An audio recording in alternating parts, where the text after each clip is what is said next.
Inside, featuring Joel Peck on vocals and the Rob on drums. That was called last year. So Salt Lake Soundcheck, your local music show. Helmut McNeil and Parascientific Discovery joins us in studio. Hello once again. Hello. What's up? We are discussing the investigation, the ghost investigation that we did here last week, 1 week ago today. And, so far it's been pretty creepy. It sounds like to me there's definitely something in the B studio. Sorry, Todd and Aaron. Yes. Yes. Definitely. And we are still on the topic of the B studio. We've got some more audio to kind of help describe some of the stuff that we saw. Right. So there was a section of when we were doing some questioning with the K2 meter, and we were getting some pretty good responses. Well, what I actually got here on audio is just our reaction to actually what was going on in that certain situation. It's just better to just kind of play it. You can hear me say something about use my energy, muster my energy to make these lights light up, and it happens. And you can kind of hear what goes on after that. All right, here we go. Let's do a big one. Muster all the energy that you got. Whoa. Did you see it? What? It went all the way to red. I didn't see it. I wasn't looking at it. Let me go over my camera. I got it on camera, I'm pretty sure. I didn't notice it go to red, but Let me see. Maybe it was just the way the light went, but I swear.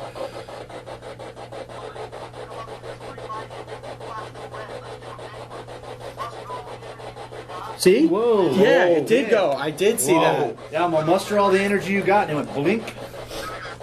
Yeah. Whoa. Thank you for doing that for us. Wow, that was pretty intense. All right.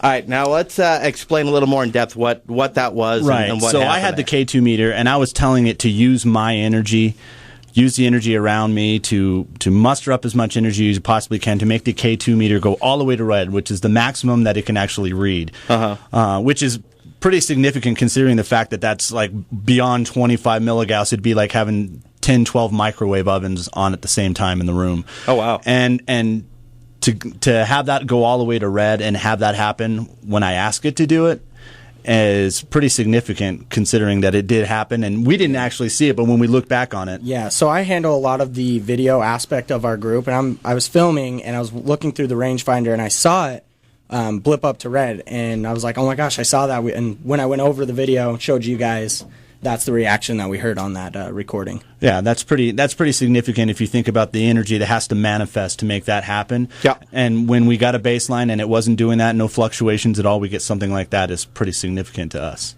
All right. So. All right, sweet. We got one more piece of audio for Right. So here. One of the theories that we've been kind of kicking around, Gary and I have been kind of talking about, is how spirits can kind of use certain people to manipulate your equipment. Sometimes it can just isolate one person. And no one else really feels anything but one person. And case in point right here, I'm actually holding a K2 meter and we're getting readings on it. And then when Dallin puts his K2 meter next to mine, he gets no readings. And then when we trade the meters, mine still keeps going and his stop is not going at all, which tells me that this spirit was manipulating me and communicating through me. And we've been able to document it a few times, so we're hoping that this is something that we can start using more often. So here we go. Up again. Mine's like touching yours, and it's not getting any energy. That's bizarre. Let's switch again just to prove that it's Alan's energy and not the K2 meter. Look at that. See? See? Look at that. It obviously is going through Alan's energy. So we've switched meters twice. Now, is there a way we can see this? Do you have a YouTube channel? Yeah, we have a YouTube. Dallin has all that information. Yeah, we're up on YouTube. PSD Crew UT. I think it's under Ghost Encounters UT on YouTube. Yeah, and it just documents everything that we've had. We're currently putting that video together. It should be up by the end of probably Sunday. Yeah. Nice. So, Very cool. Yeah, so that's pretty interesting. That like I said, to be able to have just one person experiencing it while everybody else isn't, and having my K2 meter, his K2 meter in the same vicinity, but only mine's registering. How does the spirit manipulate that energy? How does it only, force itself on one person? That's just strange to us. It just doesn't make sense, and has to be chalked up as paranormal.